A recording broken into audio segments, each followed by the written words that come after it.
Hey, what's up, you guys? Thank you so much for stopping by. I'm Jeremy, and people are terrible. And joining me, as always, is partner in crime, Caleb Miles. What's up? Had to do a little bit of a hard reset there, but I'm feeling good about where we're at right now. You did a podcast yesterday. Why don't you tell the folks at home a little bit about it? Yeah, because I'm assuming we're getting rid of all that crazy man rambling you did before. I thought I could just jump right into it, and then I was like, I'm not prepared. Yeah, it was a little. It sounded like you were a little drunk and high and possibly homeless. It was a weird combo that we had going on. 2 out of 3, but ain't bad.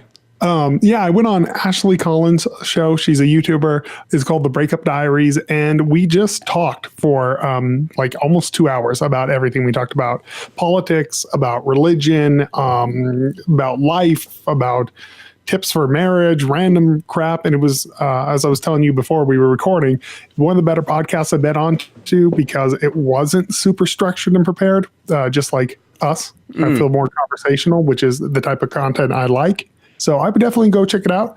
I had a blast. It's something that I definitely would like to get her on here, and I want to go back on there again. It was a really good time. And we'll post a link down in the description, obviously, so you guys can go over and check that out. Make sure you subscribe to her channel.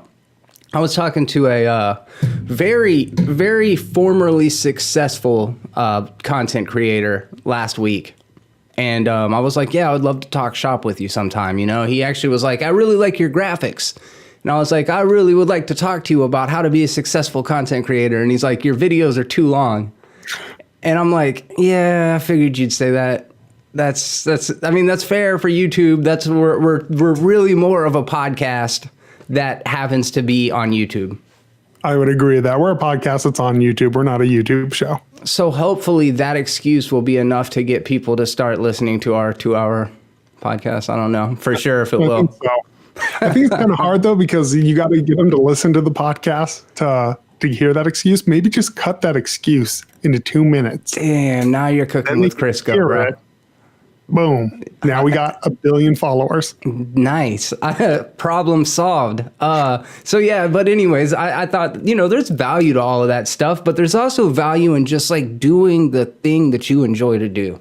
And that's what we do here with you guys every week. We just talk about weird news headlines. We talk about topics that each of us bring and talk about preparation and preparedness. As of like last week, Caleb and I decided we were coming into this blind on both sides, right? Like I've brought topics and news headlines. He's done the same. Neither of us know what the other is going to be talking about. And we're just going to kind of jump in and have conversation off the cuff about all sorts of fun shit. So before we do get into our weekly topics, let's kick this off with some weird news. What you got, man? Police warn of Goose attacking Walmart shoppers. This was in Indiana. Okay. So they actually came out and issued an official warning that there's been this random goose in the parking lot who would just go up and attack people. And there's a great video or a news clip of it where there's the guy actually reenacting a second of it. He's dressed like a goose, or he's got. Walk me through that part. So it's just they're interviewing him and they're like, what happened? And then he instead of just being like, oh, it was coming at me screaming, he starts like moving his neck and his arms. Good. Like he's actually motioning it, and he says it's pinching at him.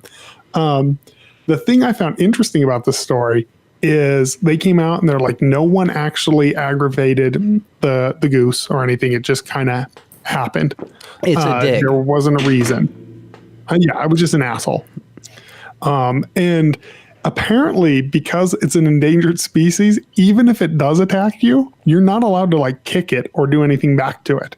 Hold on, geese are endangered species? Apparently this type. All right. That's fine. General geese, I feel like there's too many of those. And separate from the fact that they're endangered, you can't do that shit anyways. People will freak the fuck out. If there was somebody in that parking lot with a cell phone recording you and a goose attacked you and you fucking split that goose like you like choked it out or some shit, you would get raked through the coals. They'd be like, fucking disgusting human.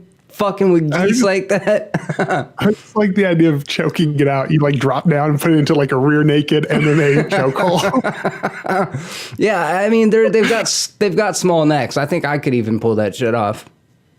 I think so. I don't know. They'd be like slippery little necks though. Like how are you gonna put that in a chokehold? Like little dinosaurs. Just, like, grabbing it. But no, what would you do if a goose attacked you? I'd fucking kick that thing in the head. I don't care. Get that on camera. Yeah, I think that would literally be my first instinct would be to kick at it. I don't think I would try to square up with it. You know what I mean? Like I don't think I would box, like get in form and fucking, because they're not that tall. I'm thinking of like an ostrich. How big is a fucking goose? I'm thinking of a goddamn goose. It's like 2 feet tall. Oh yeah, man.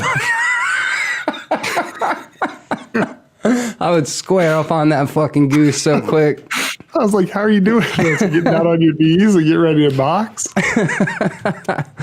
Holy you know what you bro. could do, though? You could literally just grab it and spin it, right? Grab its head, its neck, helicopter it. Chuck that fucker. Yeah. No, you 100% you could do that. My brother was attacked by a goose when he was a little boy. We have video of it. It's pretty amazing. He was trying to feed him, and that little fucker started chasing him. They're mean bastards. Really? Do they have a big geese population in Florida? I mean, yes, 100%. So in my head, I don't know. I've obviously put a picture of a goose up by this point. In my head, I was thinking of like a taller white. Yeah, I guess geese kind of look like that, but they're basically just ducks. Like they're fucking ducks, and we get it. Yeah, I hope. Let's see, Florida goose. They're long-necked duck. That's all they are. That's accurate. And yeah, there's geese all over Florida for sure. And I've never known many birds to be aggressive. We'll talk a little bit more about like animals. I mean, we've talked about animal attacks on the show a couple times, and like, yeah, there have been mountain lion attacks, but considering how many times people don't get attacked by mountain lions, it's almost just like some of them got it in them, right? Like some geese are just fucking assholes. My thing is, so you remember the mountain lion attack? That guy was like, we even talked about him, how he was a badass. He choked out a mountain lion, you know? Do you think if I choked out a goose? No, dude, I know where you're going with this. No, they would think you were super lame. They'd be like, that fucking dick. I mean, going all over news, be like, yeah, I got attacked by a goose. Dude. Choked out that motherfucker. Yeah, this is a no-win situation. You get fucked up by a goose on video, and you're that dude that got fucked up by a goose, and you kill it, and you've got PETA on your ass. You know what I mean? There's no walking away unscathed in the goose attack scenario. Men with beards have more germs than dogs, study suggests. What do you have to say about this, old dirty face? How long of beards are we talking about? That's a good question. I don't think it matters. I don't think it specifies in the, let's see. I don't think it specifies in the article. Obviously, it matters to us.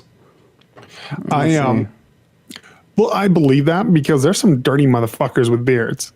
Like, first of all, if you have a beard, wash your beard. They make beard wash. Mine's not even that long, and I still do it. And then also put like some beard lotion in your face. Make sure your face is all good. But I totally believe that people with beards have germs. Is it that the beard itself is catching germs, or is it just that people with beards have poor hygiene, therefore they have more germs? Well, and as I was sitting here reading it, I mean, there's obviously so many specific things that could skew the results. For example, this test was held in Switzerland. That might not speak to the larger population. It might just be Swiss people that have dirty beards. But they did so by comparing the bacterial load in colony-forming units of human pathogenic microorganisms in specimens taken from 18 men and 30 furry dogs. So this is a small test. We're talking just over a couple dozen test studies here. But basically, yeah, what it's saying is that there's more freaking microorganisms in our beards, and it might be from food falling into it, maybe from like saliva, snot in your freaking mustache, like any combination of things that it could be. But again, it might just be the Swiss or the, Switzerland. They just have snot and spit in their beard. These homeless people. What the hell did they? You don't, man. You must you must have one of those fancy beards. Mine is nothing. Like I use chicken wings to condition my the face beneath my beard. In the grease. Oh shit! I happened to shave right before we recorded just so that I could call you dirty face. I'm not gonna lie. You're like, this is all for a bit. Caleb, I need an extra 5 minutes getting ready. Yeah, like 5 more minutes. Even though most of our views come from audio at this point. Yeah, no one's even going to see the face. That's actually a good point. That's very fair. It's like a long time ago, I read a study, and this I believe too, that there are more bacteria on your hands than on your butt. It's got to be, right? That only makes sense. Your butt's covered through most of the day. Your hands are all up on everything, including other people's butts, I'd imagine. And that's the thing too, is like, cause I forgot what it was, but I was reading something. The whole thing came up of like, should you sit on a toilet seat without a guard on it? And the conclusion was like, yeah, there's really nothing on it, that the human butt's pretty clean. Now, if you ask me about if you should open the doorknob on the way in there or not. Yeah, that's pretty disgusting. Yeah. Definitely don't want to open the doorknob with your butt. Either. Yeah, and I don't care how many germs are on a toilet seat covered in piss. It doesn't matter to me at that point. Germs or no germs, it's covered in urine. Yeah, I agree. That's the thing I hate too, is like, who has that bad of aim? First of all, lift up the toilet seat. Yeah. But second of all, like, if we've all had missed on aim, got some splash, fucking grab some toilet paper. Don't just be like, missed. Like, oh well. Sucks for whoever's next. All right, so guys, take care of your beards. I know, like, Jason Momoa tried to shave his, try to get some of the bacteria off his face. Huge backlash. The ladies weren't happy about it. Keep your beards clean. Caleb, what's your next story? Family branded heartless after the reason they're getting rid of their dog. Oh, shit. So they're selling their dog, this family is. A family from Norfolk have come under fire on social media for attempting to get rid of their dog for an unusual reason. They posted this that said, I'll read the exact post. We have a Jack Russell bitch for sale, which is already an amazing way to start it. We have had since she was a pup, and she is 6 years old. Now, due to no fault of her own, we have to let her go. We have totally refurbished our house, and we are nearly ready for our new sofas, which are really expensive in leather. And I'm not and can't take the risk of her getting onto the furniture. She loves walks and is really intelligent, but she, as a Jack Russell, as Jack Russells do, gets excited if they see squirrels or rats or even Rottweilers. She is very affectionate, but really would be ideal for an elder couple, as she loves all children in our family, but I would be wary of children from new family until she gets to know them, just in case the children were not used to the dogs, etc. So they refurbished their house and they're buying couches. So they're getting rid of their 6-year-old dog. 6-year-old Jack Russell Terrier. I know you're a dog owner. How does this make you feel? I don't know, man. I'm trying to think about like how it's like, what's the alternative, right? So if the girl wants to keep the dog and still get the couch, or like if she wants to get rid of the dog in order to get the couches, maybe she doesn't get rid of the dog. Maybe she doesn't get the couches and doesn't get rid of the dog because she can't find a home for it. I don't know. That letter in itself seems pretty responsible to me. Like it seems pretty measured. I think it's weird she calls it a bitch at the beginning. Like, or who wrote the letter, or who wrote the post? I don't know. I'll give you the exact. Was it a guy or a girl? I don't know. It really doesn't matter that much. Just the fact that they refer to the Jack Russell as a bitch is a little bit weird. Whatever. Past that, it's like, yeah, 100% accurate.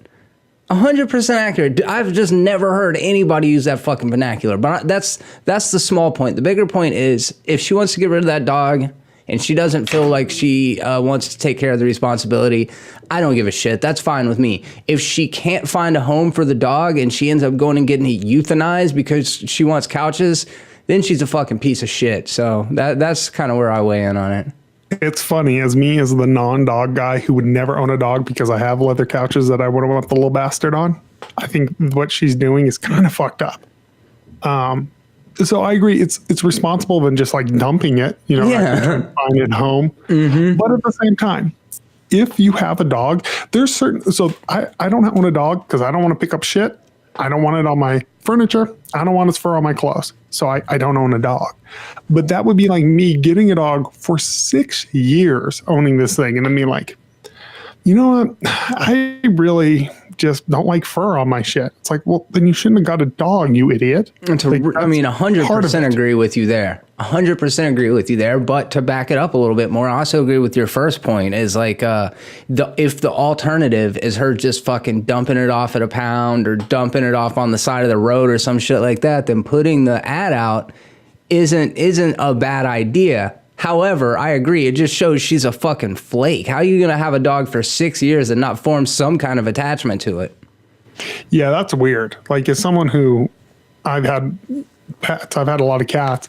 After 6 years, you get bonded to those little bastards. Whether you want to or not, dude. I didn't think I was a cat person, but I fucking love my cat. You know what I mean?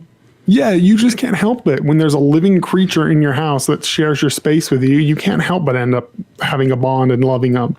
I think it's weird. I found the whole thing weird, but I also kind of agree with you that it's not the worst alternative. And he tried to do something responsible and kind of got attacked for it. So are we almost attacking responsible behavior? Yeah, like next time, go drop that bitch in a dumpster and don't let anybody fucking know about it. Put it in a bag. That bitch, that literal bitch, because people call female dogs bitches.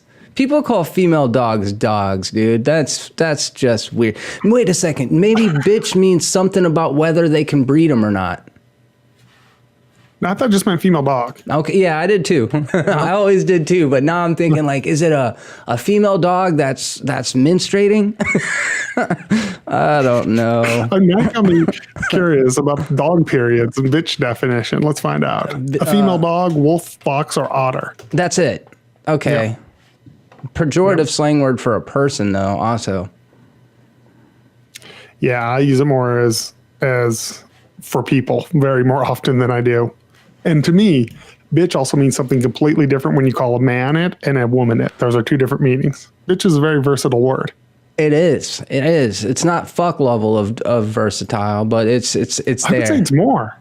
Bitch. Think about it. You can even say bitch can be like to complain too. Yeah, oh yeah, that's actually a really good point. So we're looking at the same kind of we got the same kind of staying power with bitch as we do with fuck. Wait. Yeah, those are both really strong words because fuck you have sex, and then like fuck you, but what else? It can be used as a verb, a noun. Wait. I don't give a fuck, so then it's a noun. I don't fucking believe it. Now it's a verb. Yeah, adjective you can use. Yeah, adjective. Mm-hmm. Not verb though. Yeah, fucking the verb. Yeah. The verb. So we've got three, and the same with shit, right? Shit is another one. Is it shit? Isn't shit just shit? It's poop, or I don't give a. Well, I guess that's still the same. I still don't give a poop. I'm gonna start saying that. I don't really give a poop. Look, I'm not gonna lie. I don't really give a poop about this. Let's move on. Let's move on to the next story. Maid of honor forced to clean up 99 dead goldfish after bride's idea goes horribly wrong. You can imagine, right? What happened? So Bridezilla approaches her best maid and says, I've got this really great idea. I want the centerpieces to all of the tables at the reception to have living goldfish in them because like I like animals, like they're a big part of my identity and stuff. So like I really want animals in my wedding. And the bridesmaid's like, yo, those things are gonna fucking die. And she's like, no, look, I'll just need you to do me a favor. I'll get a bunch of extra goldfish, and as they die, I just need you to go switch the ones in the back out with the dead ones and try to be discreet about it or whatever. And then the bride also is like, I want to make them gifts so that the people from the wedding can take home these these new responsibilities after they leave our wedding. I want to give them a chore. And obviously people didn't want these fucking goldfish. Like who wants that shit? That's why your parents are always like, no, don't play the carnival games, because the best thing that can happen is you have to bring a dead goldfish out of here. So anyways, obviously the goldfish just keep dying. Nobody wants to bring the things home. And the bridesmaid gets stuck with like 60 dead goldfish. I just love that she was prepared. Like, no, I know they're going to die. That's what you're for. That's part of this. Like, we're anticipating some death at my wedding. You just have to go back and make sure no one notices that you take their corpses and replace them with new ones who will die later. Jesus Christ. People love to do dumb shit at weddings. This isn't an isolated thing. There's the butterflies, right? You know, that ceremony, they take a bunch of living butterflies and you can stick them into a freezer and they freeze, and then you take them out because they're insects and they're like simple organisms. They thaw out and they come back to life and they fly away sometimes. But most of the time you just open up a box and there's like fucking dead butterflies in the bottom of it. Is this a real thing? You can freeze butterflies? I don't know if you ever watched Jackass back in the day, but you get a really tiny little kite string and freeze a fly, put the fly in the freezer and then you tie the string to it while it's still frozen, and you let it out, and you've got a little fucking fly on a string, and you can like fly it around. So yeah, insects are weird like that. Do you like just put them in there and let them freeze, or you put them in water? What are you doing? No, you're just literally taking the bug and sticking it in the freezer. Mm-hmm. You just like cryo freezing it. Yeah, basically. And I don't know if it's because they like their blood is different, or if they even, I don't know if the flies even fucking have blood, but yeah, the point is blood. Yeah, I guess you'd have. I don't understand science, man. I'm not gonna lie. They're just fueled by magic and wishes. That's what makes them fly. Yeah, I don't know, man. That sounds legit to me. It's not just that either. Wait a second. I wanted to bring up the fact that, and you've probably heard of this before. For years, people would bring rice and throw it up like confetti into the air, and the birds fly down and they feed on the rice, and the rice gets into the birds' stomachs and it expands, killing the birds by like erupting their insides. That reminds me of, and this is something that my grandpa used to do, and it probably shouldn't say it on podcast because, oh God. Well, I mean, he's already passed away. What are they going to do? Scream into the sky? And I didn't penetrate, so I don't think it's a big deal. He used to, according to him, it could all be bullshit because my grandpa was also that type of guy. He used to tell us stories about how he would get a straw, stick it in a frog's ass, and blow it up, and it would blow up. And then he would shoot it with BB guns and slingshots, according to my grandpa, if that's a real thing. Interesting. I mean, I'm willing to give it the benefit of the doubt just for the mental picture that shit creates. So I don't know if it's real, if it's just one of those things that he always told us. All right, you got another story? Concreteberg, the weight of a blue whale plagues London sewers. So apparently people have just been dumping concrete into the sewers of London for reasons. So as you can understand, that this is probably not good. So a London water provider is asking people to please stop pouring concrete down their drains. Holy shit. The consequences are heavy. Thames Water says a Concreteberg, the weight of a blue whale, is blocking 3 Victorian era sewers. Quote, it goes without saying that pouring concrete down the drain into our sewers isn't going to do any good. The mass is longer than a football field and weighs a whopping 115 tons. This is not the first time damage has been caused by people pouring concrete into our sewers, but it's certainly the worst we've seen. So people have just been pouring it, and the picture is unreal. Like, it is this massive, it just looks like concrete covering a sewer. Like, you can barely see anything of it. So I think I missed the key information. People are doing it intentionally and unintentionally, or like doing it out of laziness at construction sites. It seems laziness. Other people are fucking pouring bags of concrete into it. You think it's both? No, I think it's unintentional. I think it's like people being lazy. I've never heard about that before, but that sounds like it could be a major fucking problem. And so apparently this is not unusual for those old Victorian era sewers. They've had a bunch of blockages in recent years. They call them fatbergs, which is an amazing name. Oh yeah. Fatbergs, masses of fat, oil, and wet wipes. In 2017, workers discovered a 143-ton fatberg in London's Whitechapel area. Last year, Thames Water was called to clear 42,000 blockages caused by fat and non-biodegradable matter, a 6% increase in 2017. So people in London are just dumping all kinds of shit down their toilets and sinks, apparently. Fucking fry grease, it sounds like. Is that, I mean, the fatberg is a fantastic fucking name for whatever that is. That's really gross. And I mean, you think about toilet water as being gross anyways, but there's only so much stuff that you can like filter out and purify out of water. And when it's non-biodegradable or it's concrete, that shit's not going anywhere. It's just going to accumulate and accumulate. I'm surprised that the concrete hasn't just like seized up area, you know what I mean? Well, and from the picture, it does look like that you can kind of just see that it's you can't really, there's like no room in it. It looks like it's just full of concrete. It's unreal. Yeah, that's fucking weird. That's a weird one. Yeah, I had no idea. I haven't heard about that. But what I did hear about, and I was kind of holding on to this one before we wrapped it up, but man sues parents for destroying his $29,000 porn collection.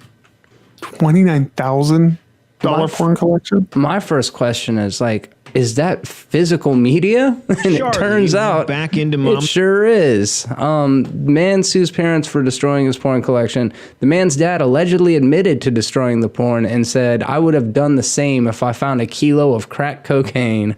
An Indiana man is suing his parents for a pretty ballsy act, destroying his very valuable porn collection. The man, who is being identified only as Charlie, claims that the porn stash has an estimated value of $28,940.72 and includes more than 400 VHS tapes, more than 1,600 DVDs, and 160 plus CDs and 70 sex toys, according to the Detroit Free Press. So he's seeking the money because he moved back in with his parents after, for some reason, he got a divorce. And when he left the house, he left all of his shit there, and his parents decided, instead of holding on to this apparently like adult video store worth of porn in here, they got rid of it or destroyed it. So what are you thinking, man? So we got to break this down a little bit. So 70 sex toys? Yeah, that it seems like they buried the lead by putting that at the end. It's like, well, my thing is, I mean, so he's a man. Well, I mean, granted, he could be burying those leads too. So you never know. But it's 70. Like, even if this guy is like giving it and taking it, you got a fleshlight and a dildo. That's 2. Yeah, and that's all of your hands and half of your holes. Yeah, like what else? Okay, so let's say this dude's really into it. He has one up fleshlight and then one in his mouth. Okay. That's still 3. Yeah. He has at least like 2.5 combinations of that. That's a lot of sex toys. That's a very weird part of it. 400 VHS tapes. What?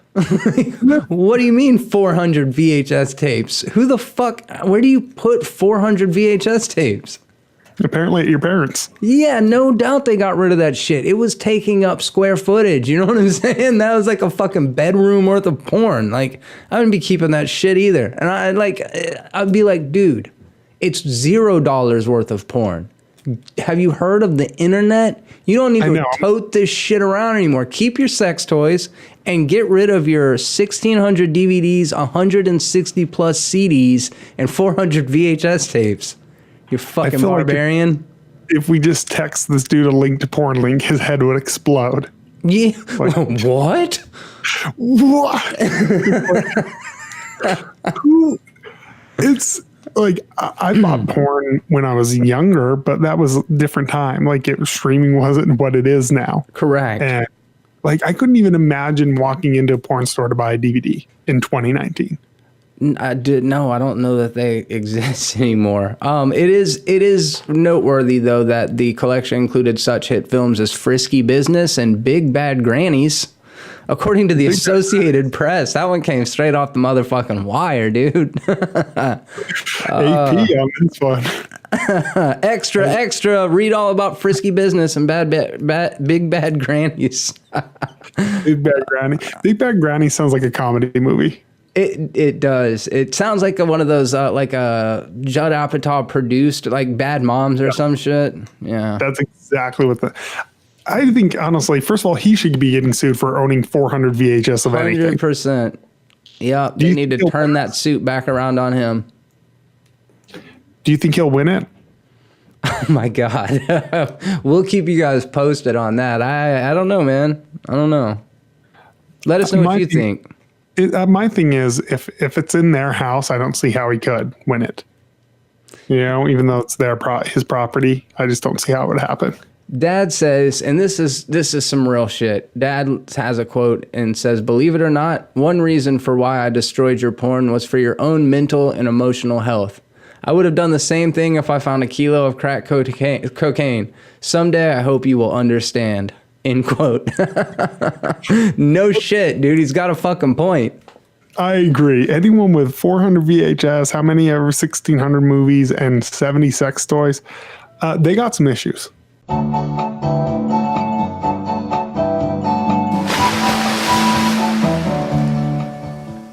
Naked man wanted for burglarizing Little League concession stand. They found the surveillance tape of this butt naked dude, which just...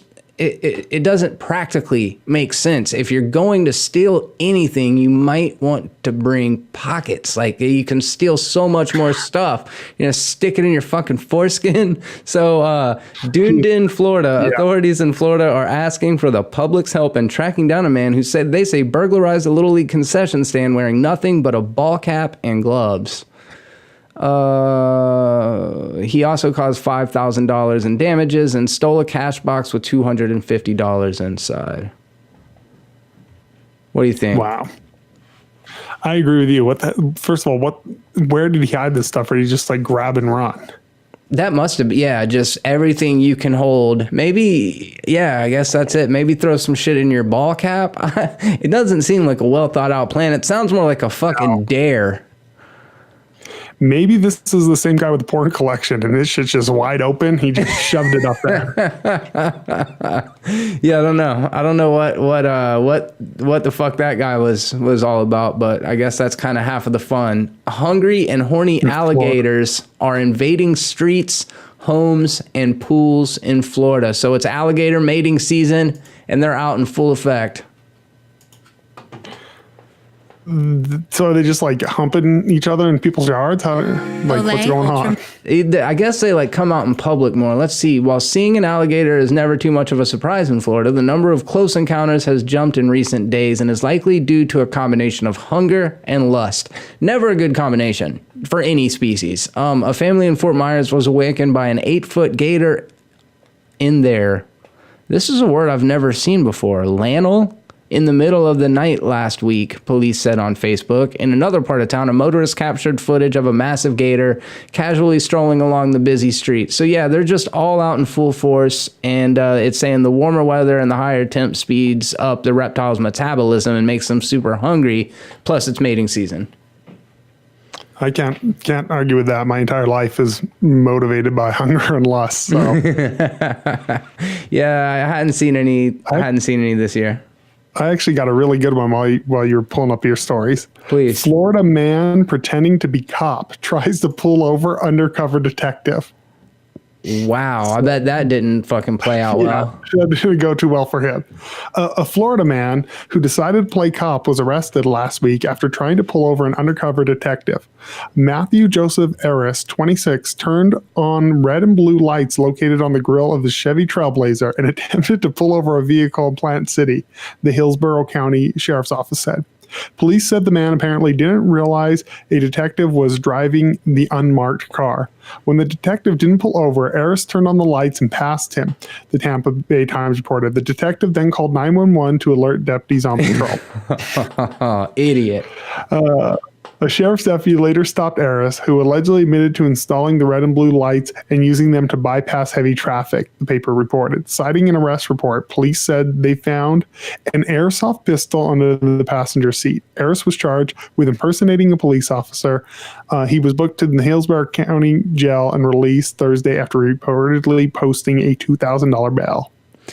Holy shit, he did not get in all that much trouble. I'm actually kind of shocked. You would think that was a serious fucking crime, because what he says he used it for is for going around traffic. Who knows what kind of nefarious shit you could use a cop car and a fucking airsoft gun for? Yeah, it seems like you could get in a lot more trouble for impersonating an officer. I thought that carried a pretty hefty sentence. I guess not in Florida. No, we actually have really fucking strict laws about all sorts of stuff here. So that's wild. I guess it's either A, they knew that the make of the vehicle was wrong, or B, and probably the more likely scenario is that the red and blue lights did not look like cop lights. Maybe. I don't know. I don't know how you get off that easy. It blows my mind. Because you can't fucking kick a duck, but you can impersonate an officer. It makes no sense. $2,000 is just cheap bail. Maybe if it was like so high up that they thought that he wouldn't be able to meet it. Like, I mean, even $20,000, $200,000, but $2,000 is like, pull that shit out of my checking account real quick. Are you dying? No, I'm yeah. We need to stop the podcast right now. Caught a lie in my throat. Like, I could just fork over fucking $2,000 to anything right now. Yeah, I got like $2. Yeah, psych. I didn't tell you. I got pulled over the other day on my way home from work. Were you doing something? Yeah, apparently I was. Dude, so I'm driving, and like, I'm always... Like, we're all just kind of, I say we all, in my experience, I'm always on fucking autopilot, right? I'm not really paying attention. I just am like going through the motions, and I look up in my rearview mirror and I see this police officer in his squad car just fucking hauling ass towards me, behind me, with their lights blaring. And I'm like, oh shit, I better get over. This guy's trying to get by.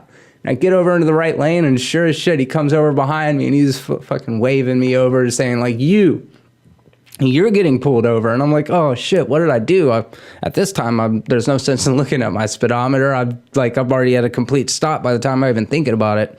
But he's like, dude, you were going 68 miles per hour in a 45. And I was like, oh shit, like, I don't normally speed, but there's this place in between Pensacola and Gulf Breeze called, I call it the Green Mile. It's a national seashores park with a bunch of woods there, so it's not developed. So it's like a couple miles that's just completely green. And everybody fucking flies through there. I'm pretty sure he could have pulled over anybody going close to that speed, but he got me. That's way too fast though, right? I don't know. If you're going with the flow of traffic, sometimes it's more dangerous to go the speed limit. You know, if everyone else is going fast. I was not flying. I did not feel like I was flying. And there is kind of that almost unspoken rule that people go fucking 10 to 15 miles per hour over the speed limit in that one little section. But then because it's well known, cops also will post up there from time to time. So did he cut you a break, or did he hit you with a big ticket? Moral of the story, he pulls me over, gets out, walks up to the car. It's not a police officer at all. It's a crazy fucking Florida man, and he put these lights on his shit. No. He's a Chevy Trailblazer. Like, man, when did y'all start driving? Airsoft gun. What is that, a Geo Tracker? What the fuck? No, it was a cop, clearly, and he was like, do you have your license, your registration, your proof of insurance? I give him my license. I cannot find my fucking registration anywhere. I'm tripping trying to find that. He goes back to his car to run it before I had a chance to give him my insurance, which I don't carry an insurance card. I got that shit on my phone, you know, and just show him my plan on there. Well, he comes back like 10 minutes later, and he's like, I don't want to hold you up, but I just wanted to let you know I'm cutting you a huge break today. Your tag or your registration's been expired for like 5 months. Go get that shit fixed. Here's $100 ticket. Good day. Still sucks. $100 is $100. Oh, it sucks. I cannot believe that I forgot my registration the day that I went to the DMV, because I literally went and got my new license and was supposed to get my registration that same day, waited through the line for my license, and totally slipped my mind about the other. I miss privatized DMVs because we have those back home. Oh, for real? Oh, they're the best thing ever. They are amazing. And then I moved and I was like, oh, this isn't something everywhere. So back home you have normal, and then you have the express one, which is a company that, bought licensing, and you pay more, but it's like, oh, the people are actually nice and you get in and out of there very quickly. I'm willing to spend another $30 to do it. No shit. Holy, yeah, I didn't even realize that was an option or a thing that existed other places. All government offices are just straight up garbage. Yeah, no, it's one of those things I always tell people when they're like saying government or privatized. I'm like, go to a privatized DMV or MVD, and you'll instantly go, man, well, you mean when people are doing something for profit and they're not guaranteed a job, it's a million times better? Yeah, money talks, 100%. Like, you're either going to get a shit for nothing, or you're going to get a little bit better than shit for something. And and you'll go and it'll be busy, and it'll still take a quarter of the time it does anywhere else. They're just mad as fuck. All those ladies at the DMV just dragging it out as long as they can. They're angry shit right back home to their 70 sex toys. Oh, yeah. What did I do? Just not absolutely delete my... Did you delete everything? You delete the podcast. I did. Not the recording. We actually never started that. Fuck. No, I'm just kidding. I think that's all of my good Florida Man headlines. That's what I was looking for. Oh, one more. There's a former Florida men are crowdfunding a Florida Man card game. The only thing unfortunate about this is that they're former Florida men. I kind of wish that it was me that would be getting paid for this fucking idea. It's basically Cards Against Humanity. Okay. Games like, okay, for example, Florida man breaks into home, steals blank, poops on blank, and falls asleep on blank. And then that's basically the game. It's a drinking game or whatever. They're only trying to raise $15,000 goals, and they've already raised over $11,000 at the time that this was published, which I think was like yesterday. So he said he got the game for around Thanksgiving of last year when he was preparing for the week and going through Florida Man headlines and just laughing at all the stuff like we normally do on a regular basis. And he said for some reason it just made sense. A way to incorporate it into some kind of game. I just jotted down a bunch of headlines and scraps of paper, and we played the things and see what happened. Yeah, it sounds like a fun game. When this comes out, we should play a game. We should both buy one and play a game on a podcast, do a whole, like a special episode. Fuck yes, we should, dude. Yeah, that's an excellent idea. It feels on brand. We did like there are so many people that just love the Florida Man section because you just pull the craziest stuff at any given time. It's amazing too how many people randomly discover our podcast who are from Florida. Yeah, that's a good point. Yeah, I'm like so weird. I was really surprised that Ashley was from Florida. Yeah, I don't know how. Apparently everyone's from Florida. They're just all from there. Every YouTuber. And then there's also the distinct possibility of tagging everything. Florida Man. Yeah. That might help. That's a good. Yeah, that's a thing that could have happened. SEO and such. All right. Well, you brought a topic today, and I guess we'll go ahead and start off with that one. I think it's an interesting and prescient topic. What do you got? So I'm very excited about the new PlayStation specs. So Mark Cerny, the lead architect of the PS4, went to Wired.com and had an interview where he kind of just laid it out on the table of what the PS5 is going to be. It's not exactly what it is, and he wouldn't say PlayStation 5. It's a PS5. Of course it is. Of course it is. But essentially, he just came out and said that it is a full console generation, because people were worried with the mid console generation with like the PS4 Pro, which I have, that this would be a small step. There are a couple of things right off the bat that I noticed. One is that it does have a solid state drive, which I think is necessary, which will, for anyone and I'm a total tech layman, you probably know this better. From what I gather, a solid state drive is essentially like a USB thumb drive, a big USB thumb drive with no moving parts. That's so exactly because of what that, it's much faster. And so that's something that I will definitely help. The CPU is based on a third generation of AMD's Ryzen line and contains 8 cores of the company's new 7nm Zen 2 microarchitecture, which means nothing to me. And Ryzen's are supposed to be really, really good. I don't know much about it either, but I do know that name. And the GPU, a custom variant of Radeon's Navi family, will support ray tracing, a technique that models the travel of light to stimulate complex interactions in 3D environments. Ray tracing, the only reason I've ever heard of that is because of movies. They use that in a lot of movies' visual effects to make the lighting more realistic. Interesting. Like it's going to reflect better, water will be better. But there's a couple of things that were interesting. He said that he feels like last generation, they didn't do enough with audio. And they're having an AMD chip that includes a custom unit for 3D audio. That he claims will redefine. Of course, this is all hyperbolic speech. Everything's going to redefine. Of course. But the thing that was interesting for me about the audio is he said it doesn't require any extra hookup. It's just going to be able to do 3D audio off of your TV setup. And this is me being a layman. I've never heard that terminology even applied to audio. It's surround sound without a system. Mm-hmm. Okay. That's exactly what it is. It's surround sound without a system. He says it's going to work off your TV, which I have reservations about.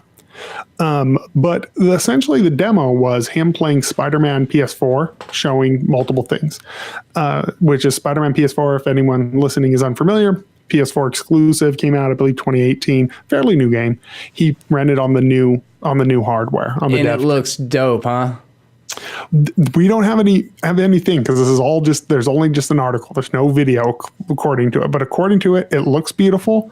But mainly he was showing load times, which he was like, he went to fast travel and it was something like 17 seconds to travel. It was 0.8 seconds to travel into a fully loaded area. Holy crap. So then how are they delivering the games? Like, are they cartridges? I mean, CDs? Are they fucking little mini discs? Are they thumb drives?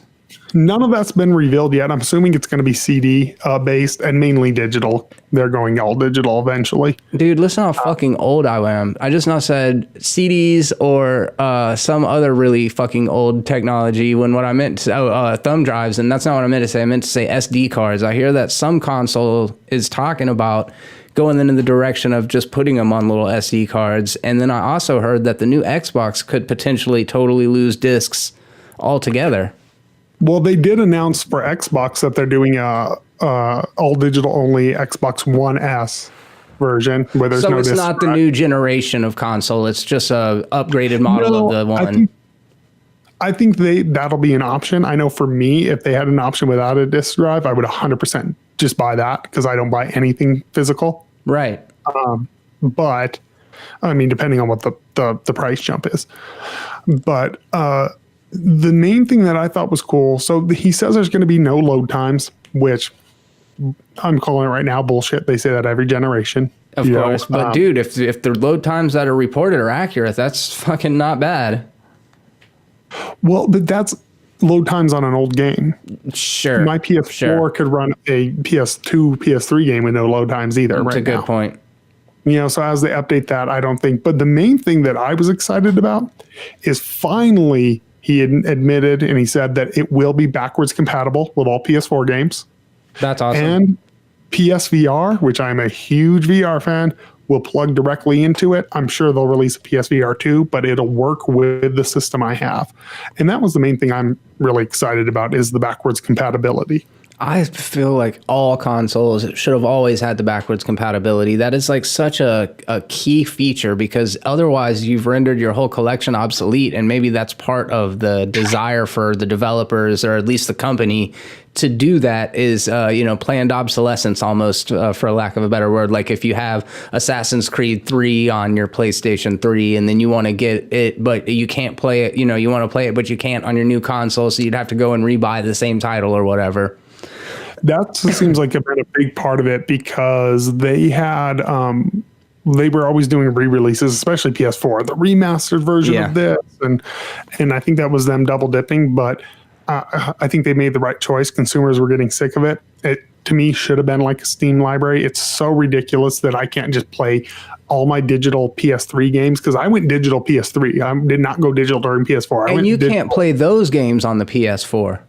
No. So I have an entire back catalog of PS3 digital that I can't play. I had no idea. That's interesting. I think you and I have talked about it before. For those of you guys that might be watching for the first time, welcome. But yeah, I think both of us are kind of more in the PlayStation camp when it comes to the console wars, huh? Yeah, I definitely, I loved my Xbox 360. I liked my PS3 better.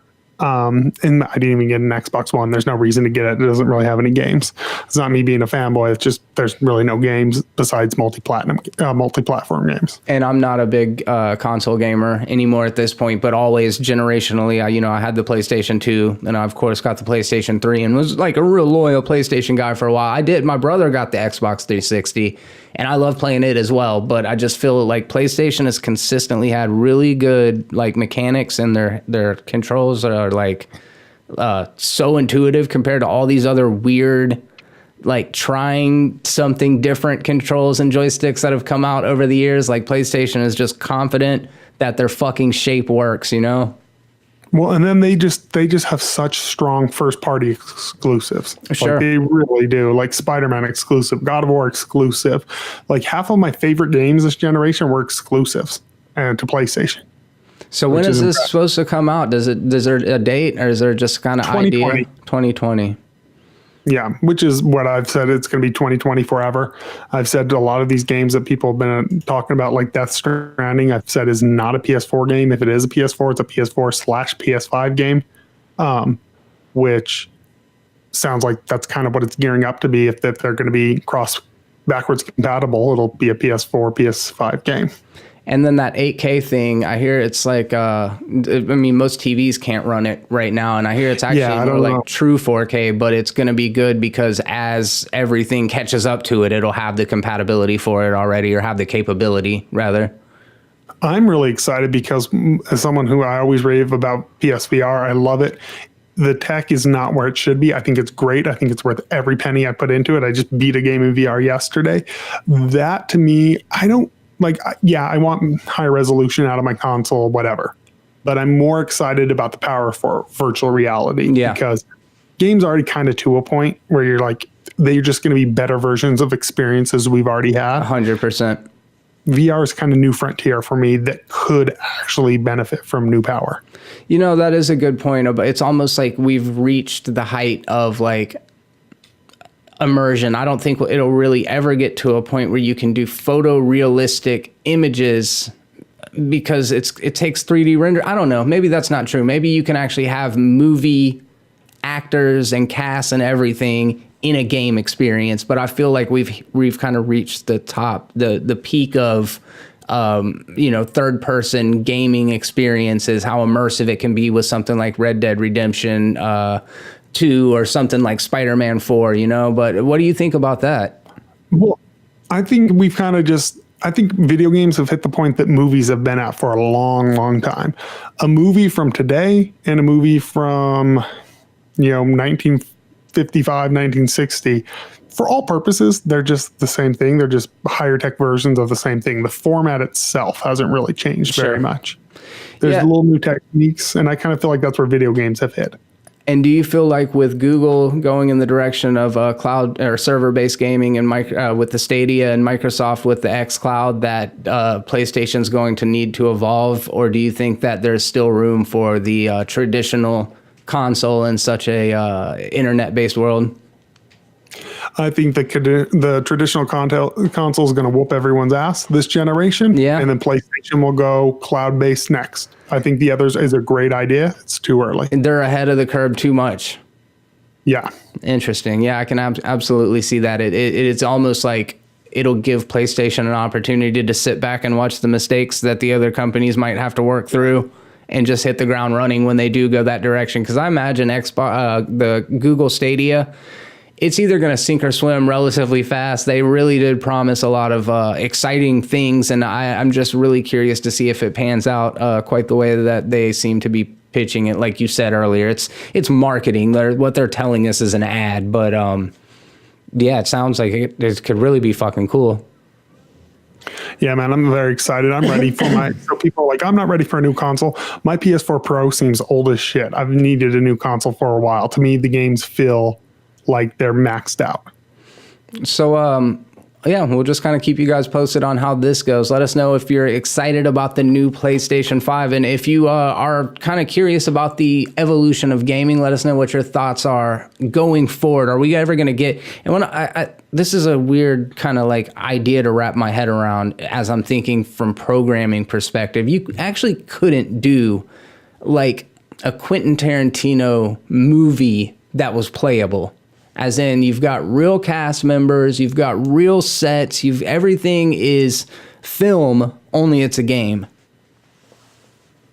You could only do it as like more choose your own adventure type of thing. Yeah. That'd be the only way to do it, which was more like Bandersnatch already anyway. Right. Well, yeah, that's kind of what I was thinking. If we can't do that, we've already hit the fucking tippy top of the mountain, I feel like. So yeah, VR is definitely exciting prospects as far as that goes.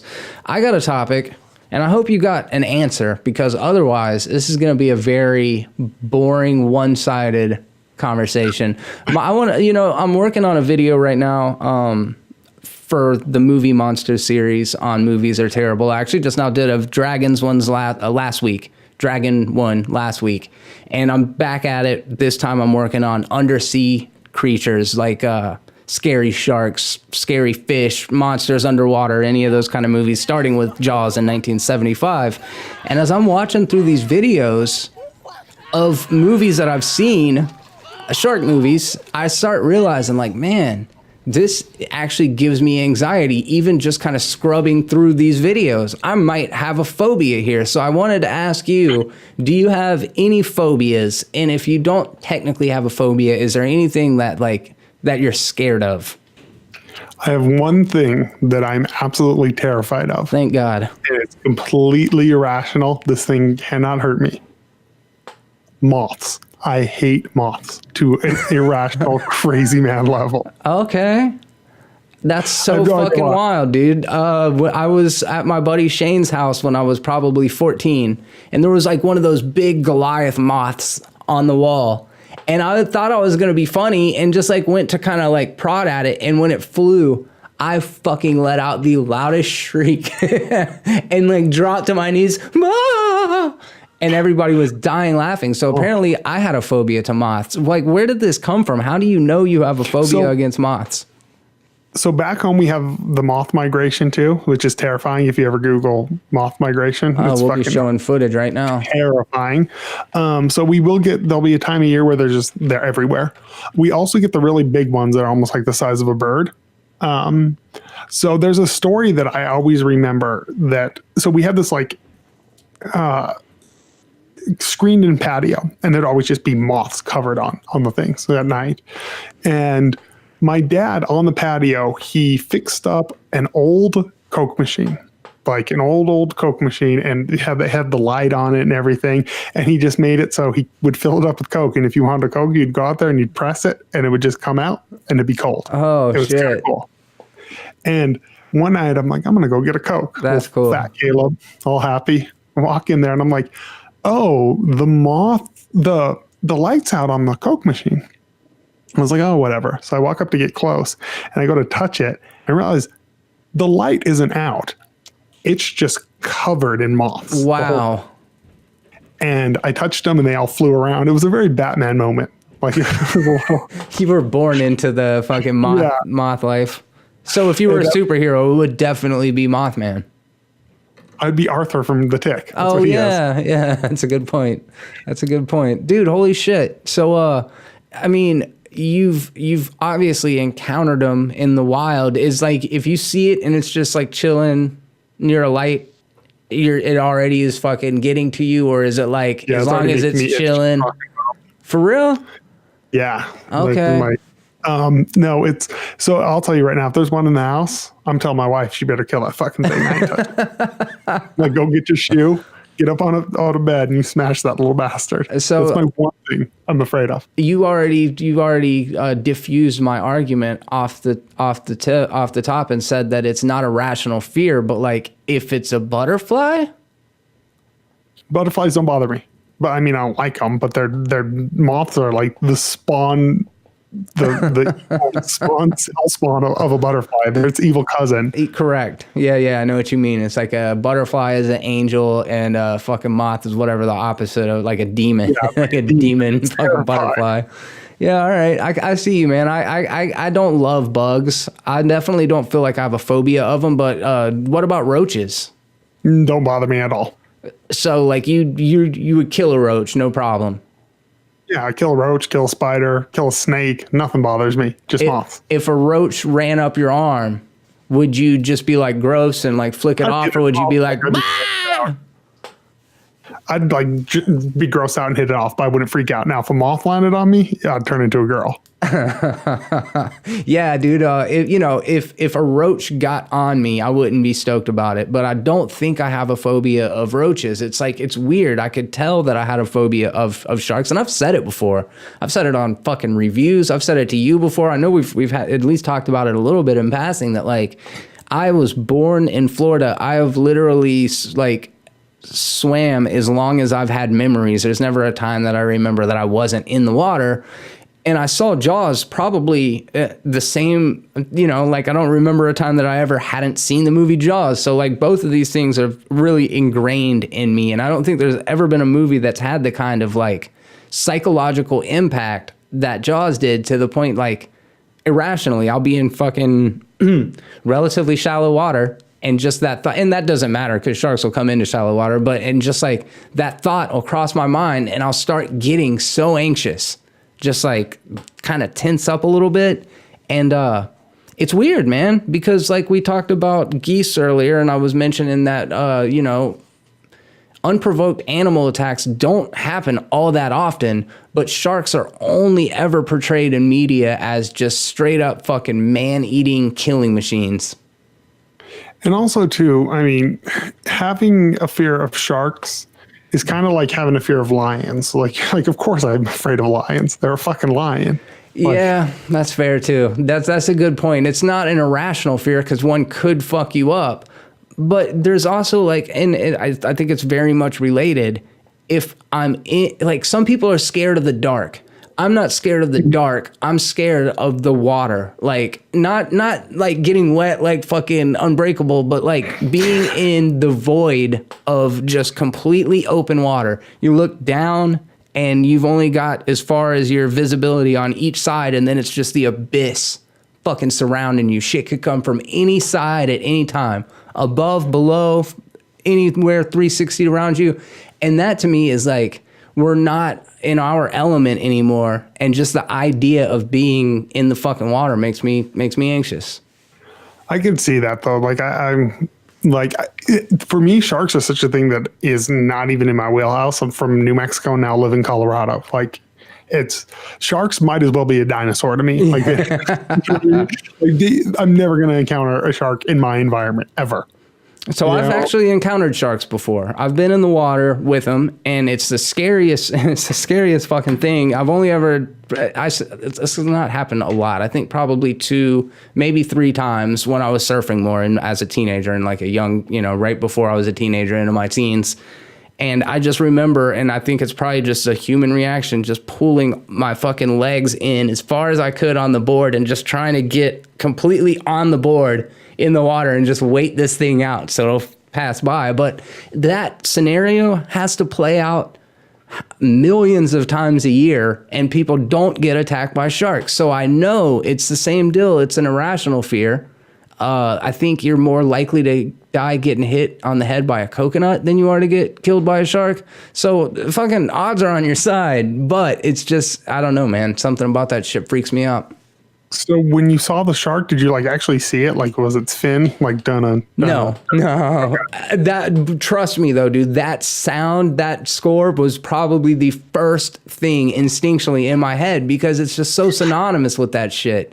The Spielberg, like, and actually it was the Benchley I think his name, Peter Benchley, I think is the name of the author of Jaws. And he went on to dedicate his life to like shark conservation afterwards because he felt like the movie Jaws was responsible for the death of untold thousands of sharks afterwards because of this, like this misunderstanding. And I wonder though, is it because of the movie? Because I can't separate it from that.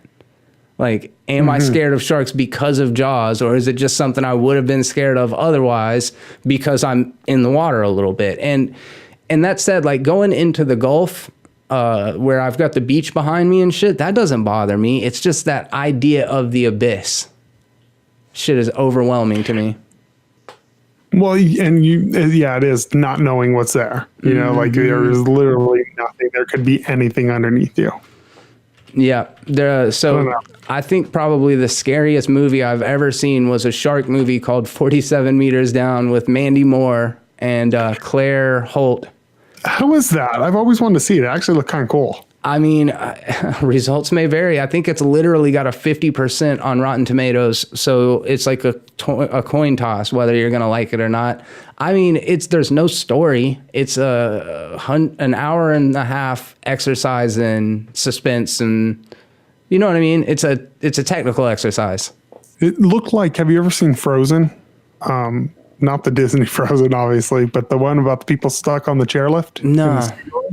So it's literally about people going on a chairlift on a ski resort late at night. They bribe some guy, and the guy forgets and leaves them stuck up in the air on a weekend in the middle of, okay. It's like in Utah, and it's terrifying. It's kind of the same concept of like you're just stuck.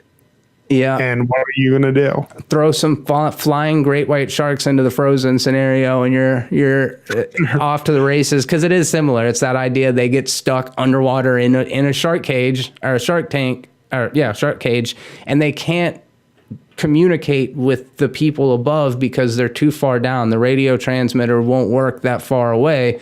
So they've got to leave the cage and get to a certain depth so that they can try to communicate with them. But then they're like working against the clock because their dive tanks only have so much oxygen in them. So it's just like this fucking oppressive, like you're either gonna suffocate, you're gonna get eaten by a shark, or you're gonna fucking die from the bends. Like, it's a bad situation all around. And the scariest scene in the movie is a rescue diver comes down, he gets picked off by a shark, but the girls don't know that he's gotten eaten yet, and they see his flashlight off in the distance, and they're like, oh God, we gotta get to him. So the girl swims out over to this flashlight that's maybe like 100 yards away from her, and she has to swim over this like crevice, just like where the fucking bottom of the ocean opens up into this just gigantic blackness, and her swimming over that. No sharks involved, dude. Just that image fucking horrified me, dude. I wish you looked closer, because there's speaking of VR, I actually have a VR thing that I haven't played yet where it's you inside a shark cage. Oh, that would be sweet. Yeah. That's how we're going to overcome my fear. I'll just make you play it over and over for hours on end. Fucking exposure therapy. That's a thing, right? Yeah, that would work. That's how you fix it. Yeah, I don't know though. I think that's like probably the thing that I'm scared of. I was, kind of thinking in terms of movies and stuff, and like the supernatural and shit. It doesn't freak me out, and as uncommon as shark attacks are, like they're a lot more common than ghost attacks or fucking werewolf attacks. I was like, I don't know, those werewolves are pretty vicious.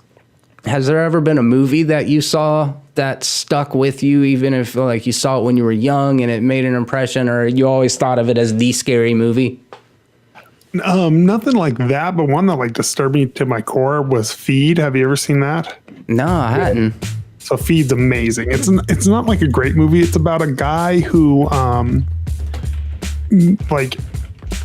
I don't want to like bury the whole movie, but it has to do with this weird serial killer and obese women and putting them online. And there are some genuinely like skin crawling, creepy moments that you're like, this probably has happened somewhere in the world. Is this the 2017 one or the 2005 one?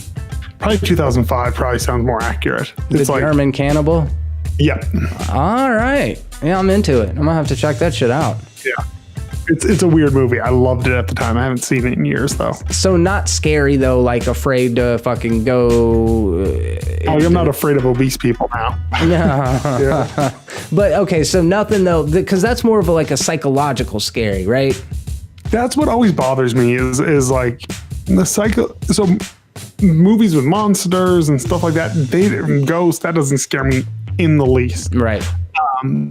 It's stuff where stuff that could happen. Like people are fucking crazy and they do some crazy weird shit. That's the type of stuff that scares me. Yeah, I'm with you there, man. I'm with you. And you guys do some crazy stuff too, down in the comment section. Let us know what you thought about this episode of the show.